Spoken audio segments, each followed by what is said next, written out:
Lyon pesta 6 gol, puncaki League Pace. AS Roma akhir laju impresif Midtjylland. Aston Villa dongkrak posisi ketiga besar. Portugal juara Piala Dunia U17.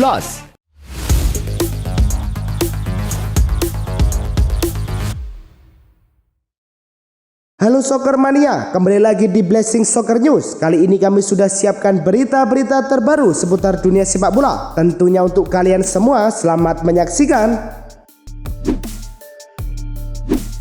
Fiorentina menjamu AEK Athens di Stadion Artemio Franchi pada lanjutan Liga Konferensi Eropa. Tim tuan rumah sempat membuat peluang, namun penyelesaiannya belum tepat sasaran. Tim tamu memanfaatkan kelengahan lini belakang Fiorentina untuk membuka skor pada menit ke-35 melalui penyelesaian Mijat Gacinovic memanfaatkan umpan tarik Orbelin Pineda dari sisi kiri. Hingga akhir laga, Fiorentina tak mampu menyamakan kedudukan. Berkat hasil ini, AEK Athens berada di posisi ke-10 klasemen Liga Konferensi Eropa dengan 7 poin, sedangkan Fiorentina berada di posisi ke-17 dengan 6 poin. Go Ahead Eagles menjamu VfB Stuttgart di Stadion De Adelaar. Stuttgart membuka keunggulan pada menit ke-20-an lewat Jamie Leveling. Leveling kembali mencetak gol di menit ke-35 melalui serangan balik cepat yang diawali umpan Angelino Styler. Tekanan Stuttgart tetap berlanjut. Bilal X Hanos memperbesar kedudukan di menit ke-59. Menjelang laga tuntas, Badreddin Bounani menutup kemenangan Stuttgart lewat gol di menit ke-90+3. Berkat hasil ini, VfB Stuttgart berada di posisi ke-12 klasemen Liga Eropa dengan 9 poin, sedangkan Go Ahead Eagles terbenam di posisi ke-27 dengan 6 poin. Duel Feyenoord versus Celtic di The Kuip berlangsung ketat. Tuan rumah unggul lebih dulu pada menit ke-25 lewat Ayase Ueda menyambut umpan Sam Stein. Celtic menyamakan kedudukan menit ke-31 melalui penyelesaian Yang Hyun Jun setelah menerima bola dari Reo Hatate. 2 menit jelang turun minum, Hatate memanfaatkan kesalahan kiper untuk membuat Celtic berbalik memimpin 2-1. Menjelang akhir laga, Benjamin Nygren menuntaskan serangan untuk mengubah skor menjadi 3-1 bagi tim tamu. Berkat hasil ini, Celtic berada di posisi ke-21 klasemen Liga Eropa dengan 7 poin, sedangkan Feyenoord berada di posisi ke-30 dengan 3 poin. Porto menjamu Nice di lanjutan Liga Eropa dan langsung unggul saat laga baru berjalan 19 detik. Pepe mengirim umpan tarik yang diselesaikan Gabri Veiga lewat tembakan rendah. Porto mengadakan keunggulan di menit ke-33. Veiga melepaskan tembakan ke pojok atas untuk membuat skor menjadi 2-0. Di babak kedua, Porto menambah gol ketiga pada menit ke-61. Samu menuntaskan eksekusi penalti dengan sempurna. Dengan hasil ini, Porto berada di posisi ke-8 klasemen Liga Eropa dengan 10 poin, sedangkan Nice terbenam di posisi ke-36 dengan 0 poin. Lyon versus Maccabi Tel Aviv di Liga Eropa berlangsung di TSG Arena. Tim tamu kebobolan cepat di menit ke-4 lewat Abder yang menyelesaikan bola kiriman Corentin Tolisso. Tolisso kemudian mencetak 2 gol beruntun, masing-masing pada menit ke-20 dan 35, yang kedua melalui sundulan jarak dekat. Menit ke-33, Moussa Niakate menambah keunggulan Lyon lewat penalti, menjadikan skor 4-0 hingga turun minum. Babak kedua baru berjalan 5 menit, Tolisso melengkapi hat-tricknya, lalu kembali menjebol gawang Rio Mispati pada menit ke-57 untuk membuat skor 5-0. Adam Karabek menutup pesta gol Lyon di menit ke-70. Berkat hasil ini, Lyon berada di puncak klasemen Liga Eropa dengan 12 poin, sedangkan Maccabi Tel Aviv berada di posisi ke-35 dengan 1 poin. Lille menjamu Dynamo Zagreb di lanjutan Liga Eropa di Stade Pierre Mauroy. Lille membuka skor di menit ke-21. Umpan terobosan Hakon Haraldsson diselesaikan Felix Correa. Gol kedua lahir di menit ke-35. Hamza Ikamane mengirim bola ke Ngal Ayal Mukau yang menuntaskan menjadi 2-0. Memasuki babak kedua, Ikamane memperbesar keunggulan pada menit ke-62 lewat tembakan ke tiang jauh. Benjamin Andre menutup kemenangan di menit ke-86, menyambar bola muntah hasil tepisan Filipovic. Berkat hasil ini, Lille berada di posisi ke-11 klasemen Liga Eropa dengan 9 poin, sedangkan Dynamo Zagreb berada di posisi ke-23 klasemen dengan 7 poin. Real Betis menghadapi FC Utrecht di Estadio La Cartuja pada menit ke-42.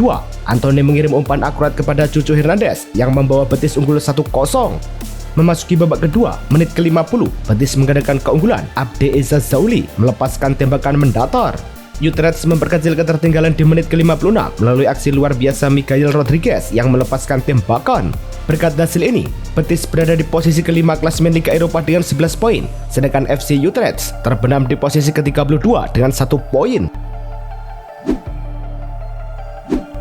Bologna versus RB Salzburg di Liga Eropa berlangsung di Stadion Renato Dall'Ara. Tuan rumah membuka keunggulan lebih dulu pada menit ke-23 melalui Jens Odegaard. Salzburg menyamakan skor pada menit ke-31. Jordi Vertessen menyambar bola pantul untuk menjadikan skor 1-1. Bologna kembali unggul menit ke-49. Tis Dalinga menuntaskannya dengan sentuhan halus. 2 menit berselang, Federico Bernardeschi menambah keunggulan lewat tandukannya. Bologna menutup laga menjadi 4-1 melalui Riccardo Orsolini menuntaskan bola di depan gawang menit ke-88. Berkat hasil ini, Bologna berada di posisi ke-18 klasemen Liga Eropa dengan 8 poin, sedangkan RB Salzburg berada di posisi ke-29 klasemen dengan 3 poin. AS Roma versus Midtjylland di Liga Eropa berlangsung di Stadion Olimpico. Roma unggul cepat pada menit ke-7 melalui sepakan voli Nail El Ainaoui. Roma akhirnya menggandakan skor pada menit ke-83. Stefan El Shaarawy yang langsung menembak bola ke gawang Roma unggul 2-0. Midtjylland memperkecil ketertinggalan menit ke-87. Aral Simsir mengirim umpan tarik yang berhasil diselesaikan Paulinho. Berkat hasil ini, Midtjylland berada di posisi kedua klasemen Liga Eropa dengan 12 poin, sedangkan Roma berada di posisi ke-15 dengan 9 poin. Nottingham Forest menjamu Malmo di City Ground pada laga Liga Eropa dan membuka keunggulan di menit ke-25 lewat sepakan Ryan Yates. Gol kedua hadir di menit ke-34. Arnaud Kalimundo menyambar bola pantul untuk memperbesar keunggulan. Di awal babak kedua, tepat menit ke-49, Nikola Milenkovic membuat Forest unggul 3-0.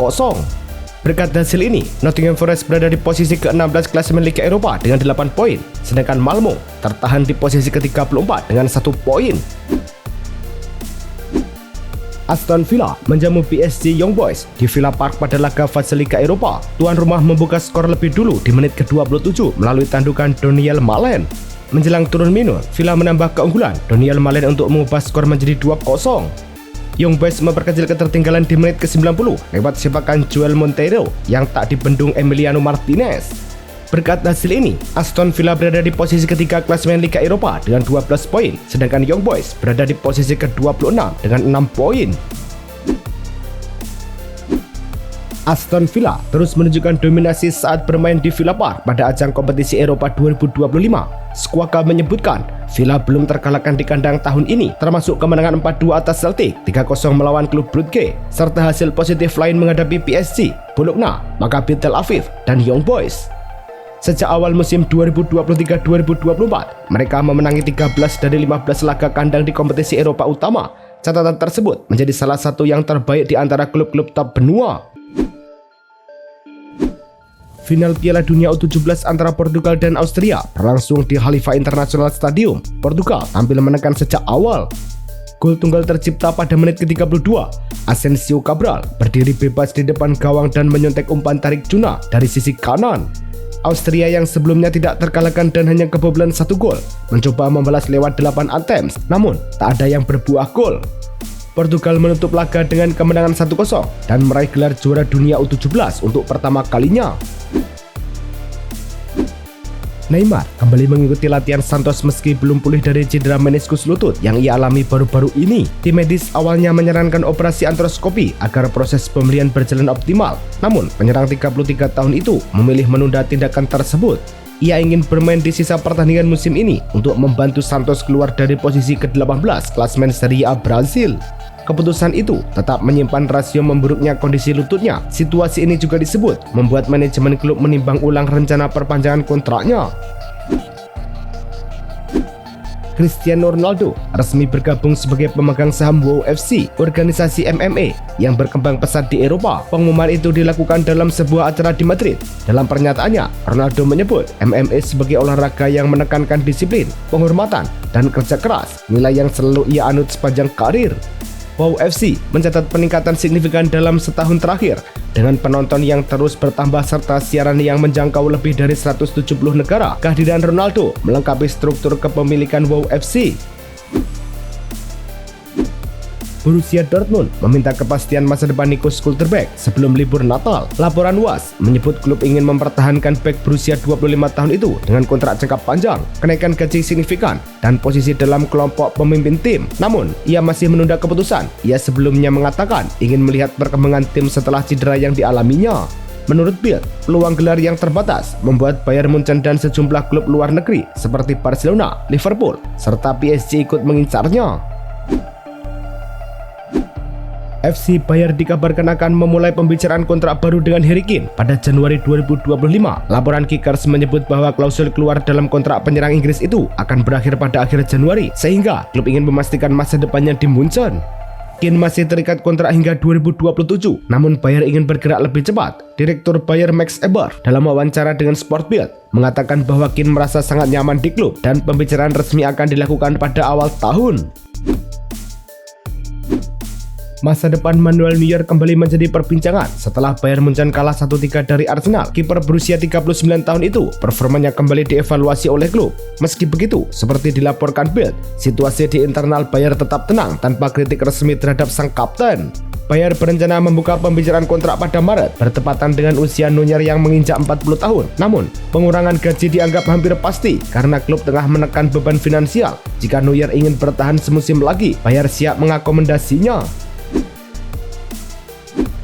Napoli menghadapi kekhawatiran baru terkait kondisi Billy Gilmour. Menurut laporan Sky Sport, gelandang asal Skotlandia itu masih terganggu cedera selangkangan berkepanjangan. Setelah menjalani pemeriksaan lanjutan di London, opsi operasi kini masuk pertimbangan serius untuk menyelesaikan masalah fisik yang sudah dirasakan cukup lama. Jika tindakan medis tersebut dipilih, Gilmour diperkirakan butuh sekitar 45 hari pemulihan sebelum kembali berlatih penuh.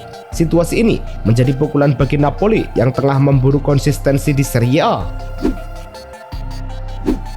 Daniel Maldini kemungkinan besar akan meninggalkan Atalanta pada bursa Januari mendatang, hanya beberapa bulan setelah hijrah dari Monza senilai 13 juta euro. Menurut laporan Nicolo Schira, pemain 24 tahun ini baru tampil 16 kali dengan 3 gol, kalah bersaing dari Lookman dan De Ketelaere. Beberapa klub Serie A dan Premier League dikabarkan tertarik, sementara AC Milan yang memegang 50% klausul jual kembali berpotensi meraih keuntungan besar. Atalanta dikabarkan siap melepas Maldini di kisaran 15-20 juta euro untuk menyeimbangkan skuad. Atletico Madrid dikabarkan mempertimbangkan untuk melepas Conor Gallagher pada bursa Januari bila menerima penawaran sekitar 30 juta euro. Informasi ini disampaikan Marca. Musim ini, gelandang asal Inggris tersebut tampil dalam 18 pertandingan di semua ajang, namun hanya 5 kali menjadi starter. Persaingan di lini tengah membuat menit bermainnya terbatas. Gallagher disebut ingin mendapatkan peran lebih besar demi mencegah peluang masuk skuad Inggris untuk Piala Dunia tahun depan. Media Inggris menilai kepulangannya ke Premier League bisa menjadi opsi menarik. Kylian Mbappe terpilih sebagai pemain terbaik Liga Champions pekan ini setelah mencetak 4 gol saat Real Madrid menang 4-3 atas Olympiakos. Penyerang asal Prancis itu membukukan hat-trick dalam waktu hanya 6 menit 42 detik pada babak pertama, sebuah capaian yang masuk salah satu tercepat dalam sejarah kompetisi. Kemenangan tersebut juga mengakhiri 3 laga tanpa kemenangan Madrid dan membawa mereka mengoleksi 12 poin. Tambahan gol ini menempatkan Mbappe di puncak daftar pencetak gol UCL dengan 9 gol. Real Madrid belum memberikan persetujuan terkait peminjaman Endrick ke Lyon pada bursa transfer musim dingin. Mengutip laporan El Chiringuito TV, klub masih ingin menunggu hingga 1 Januari sebelum membuat keputusan final. Pertimbangan utama adalah potensi kebutuhan skuad apabila terjadi cedera pada lini depan. Endrick yang kesulitan mendapatkan menit bermain disebut terbuka untuk dipinjamkan demi pemulihan performa. Lyon menjadi kandidat terdepan karena telah melakukan pembicaraan intensif dengan pihak Madrid. Barcelona memastikan Fermin Lopez mengalami cedera soleus pada kaki kanannya dan harus menepi selama 2 pekan. Pengumuman tersebut disampaikan klub melalui situs resmi. Meski tidak tergolong berat, kondisi gelandang berusia 20 tahun itu tetap akan diawasi tim medis. Lopez dipastikan absen saat Barcelona menghadapi Alaves dan Atletico Madrid. Kehilangannya cukup berarti mengingat ia tampil produktif musim ini dengan 7 gol dan 4 assist dari 13 pertandingan. Sebelumnya, Lopez juga sempat melewatkan 4 laga karena cedera otot. Barcelona mendapat angin segar setelah Pedri kembali berlatih penuh sejak akhir Oktober. Laporan dari AS menyebut gelandang berusia 23 tahun itu akan mendapat izin medis untuk tampil saat menghadapi Alaves di Camp Nou pada Sabtu. Hansi Flick diperkirakan hanya menurunkannya sekitar 15-20 menit untuk mengembalikan ritme permainan. Pedri sebelumnya absen 5 laga akibat cedera hamstring saat El Clasico di Bernabeu. Namun kabar positif ini beriringan dengan konfirmasi cedera otot Fermin Lopez yang membuatnya menepi hingga awal Desember. Liverpool tetap menunjukkan kepercayaan pada pelatih Arne Slot di tengah periode sulit. Mengutip sumber dalam klub, posisinya tidak terpengaruh meski tim menderita 9 kekalahan dari 12 pertandingan, termasuk saat dikalahkan Nottingham Forest dan PSV Eindhoven di Anfield.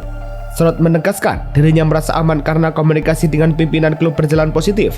Ia akan menghadapi media pada Kamis sore waktu Inggris sebelum Liverpool melawan West Ham akhir pekan ini.